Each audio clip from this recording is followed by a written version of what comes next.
मजलिस बचाओ तहरीक की जानिब से जनाब सिकंदरुल्लाह खान साहब को बहादुरपुरा हल्के से मजलिस बचाओ तहरीक की मशावरत के बाद उम्मीदवार नामजद किया गया। वो मशवरात कारवान हल्के से जनाब लईक साहब को मजलिस बचाओ तहरीक के उम्मीदवार की हैसियत से मुंतखब किया गया। जैसा कि आप जानते हैं, तमाम अहलियान हैदराबाद और बिलखुसूस तेलंगाना के मुसलमान जानते हैं कि मजलिस बचाओ तहरीक का नसबुलन क्या है।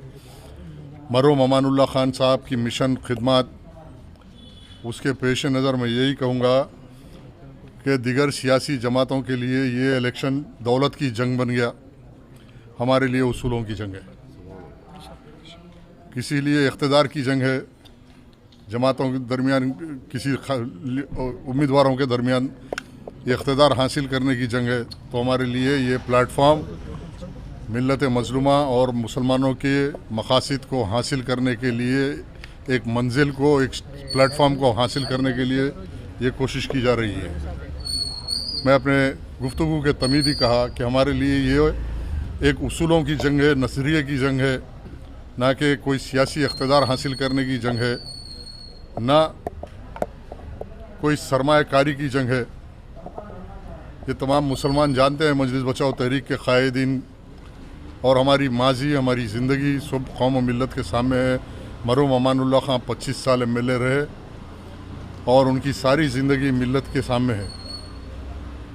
इंशाअल्लाह इस तवक्कुह के साथ सिकंदरुल्लाह खान को नामज़द किया गया है कि वो भी मुस्तक़बिल में मरहूम गाज़ी मिल्लत अमानुल्लाह खान की तरह मुसलमानों की खिदमत करेंगे, रात दिन मुसलमानों के दरमियान रहेंगे, मज़लूमों के दरमियान रहेंगे, गरीब व मुस्तहक़, चाहे वो किसी मज़हब मिल्लत का हो, दलित हो, हरिजन हो, गिरिजन हो, हम अपनी खिदमत के ज़रिए इस्लाम को पेश करेंगे, हमारे नबी के तालीमात को पेश करेंगे, समाजी इंसाफ के लिए लड़ेंगे, इंसानी हुकूक़ के लिए लड़ेंगे।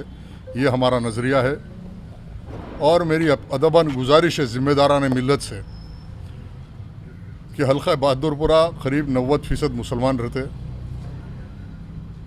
और वहाँ के जो हालात है, मुकामी हालात है, वहाँ के मुकामी हजरात बेहतर जानते हैं कि 70% से ज़्यादा हल्का सलम इलाक़ा है, जहाँ बेरोज़गारी, परेशान हाल ज़िंदगी, ना कोई इंफ्रास्ट्रक्चर है, ना कोई डेवलपमेंट है। 50 साल की क़ियादत के जहाँ बेरोज़गारी, परेशान हाल ज़िंदगी, ना कोई इंफ्रास्ट्रक्चर है, ना कोई डेवलपमेंट है। 50 साल की क़ियादत के दावे ज़रूर है।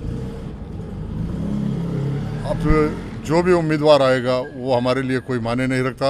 हम अपने मिशन को लेके घर घर दर दर जाएंगे, हर घर जाके मुसलमानों को समझाएंगे, हर झोपड़ी झोपड़ी, हर कमरा कमरा, बाड़ा बाड़ा फिरेंगे और मजलूम मुसलमानों को कन्विंस करेंगे कि अगर तुम्हारी आवाज़ कोई उठा सकता है मरहूम गाज़ी मिल्लत की तरह, तो मजलिस बचाओ तहरीक और उसकी कामयाब होने वाला नुमाइंदा सिकंदरुल्लाह खान कल ऐवान असम्बली में उठ खड़ेगा। आप सब MLAs को देखें, इंशाअल्लाहुल अज़ीज़ हम इलेक्शन कमीशन से, पुलिस डिपार्टमेंट से सबसे ये तवक्को रखते हैं कि आप साफ शफाफ इलेक्शन कराइए। पुराने शहर के अंदर इलेक्शन तो ये हो रहा कि इलेक्शन तो कुछ नहीं, खाली सिर्फ बोगसिंग, रिगिंग, एक माफिया की शक्ल इख्तियार कर लिया इलेक्शन। बस बेरोज़गार, गरीब, मुस्तहक़ बच्चों को पैसे देना, इलेक्शन में काम लेना, या तो फिर गरीब मुसलमान ख़वातीन को बुरखे पहना कर डुप्लिकेट वोट 10-10 वोट डलाना, यही इलेक्शन है। लेकिन अब सुनने में आ रहा है कि इलेक्शन साफ शफाफ होगा और हम कोई बोकसिंग पे भरोसा रखते, ना रिगिंग पे रखते, ना दौलत पे रखते।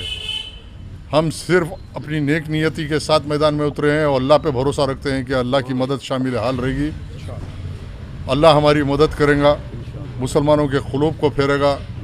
मुसलमान अपने ज़िम्मेदारी को महसूस करते हुए अपने वोट को शहादत की तौर पे इस्तेमाल करेंगे, एक शहादा समझ के निकलेगा और शहादत देगा कि हक़ के साथ है। ये दौलत की जंग नहीं है, उसूलों की जंग है। हम किसी से इख्तलाफ नहीं रखते, बस उसूलों का इख्तलाफ रखते हैं। हमारी कोई निजी दुश्मनी किसी से थी ना है, ना मुस्तक़बिल में रहेगी, ना हमारी निजी लड़ाई है। ज़ाती मफादात का किसी से कोई इख्तलाफ नहीं है। बस उसूलों के लिए, गरीब मजलूमों के लिए, उनके हुकूक़ के लिए, वक्फ़ के 5 लाख करोड़ के असासों की हिफाजत के लिए हमारा मैनिफेस्टो है। हम लोगों में देते आए, देते रहेंगे, कोशिश करते रहेंगे। मजलिस बचाओ तहरीक कभी इलेक्शन नहीं हारी, बल्कि यहाँ का इलेक्शन कमीशन फेल हुआ। यहाँ के जो डिपार्टमेंट है, जो इलेक्शन कराने वाले साफ शफाफ इलेक्शन कराने का दावा करते, आज तक मैं 25 साल में हैदराबाद पुराने शहर में कोई इलेक्शन साफ शफाफ इलेक्शन नहीं देखा। यहाँ पे बुरखा पिना के गरीब बाड़ों में रहने वाली मुसलमान बहन जिसको शऊर नहीं है, उनसे 10-10, 20-20, 25-25 वोट दिलाए जाते। वोटर लिस्टों में आज एक एक हल्के अंदर 60,000, 70,000 बोकस वोट है। और ये एक माफिया चल रहा, बोकस वोट लिखाना, बोकस वोट कार्ड बनाना, सुबह सुबह 6 बजे गरीब ख़वातीन को वोट के लिए 200-500 रुपये देना, पोलिंग बूथ खुलने से पहले 6:30 बजे लाइन लगाना। यही क़ियादत है, यही धोखा फ़रेब, मुसलमानों को धोखा देना है, इससे हट के कुछ नहीं है। और ये उसूलों की लड़ाई हर हाल में, हर संगीन हालात में अल्हम्दुलिल्लाह हम लड़ेंगे। आपकी कितने हल्के से हम निज़ामाबाद अर्बन से हमारे उम्मीदवार का ऐलान कर दिए। मोहम्मद ज़हीरुद्दीन अलमारूफ जावेद नराई हमारे उम्मीदवार है। आरमोर से हमने हमारी तहरीक की जानिब से एक उम्मीदवार को नामजद किए, शेख माजिद को हम मुंतखब करें। और भी उम्मीदवारों के फहरिस्त है, इंशाअल्लाह ताला 1-2 दिन के अंदर और भी हल्कों का हो जाएगा और तहरीक की campaign door to door start हो जाएगी।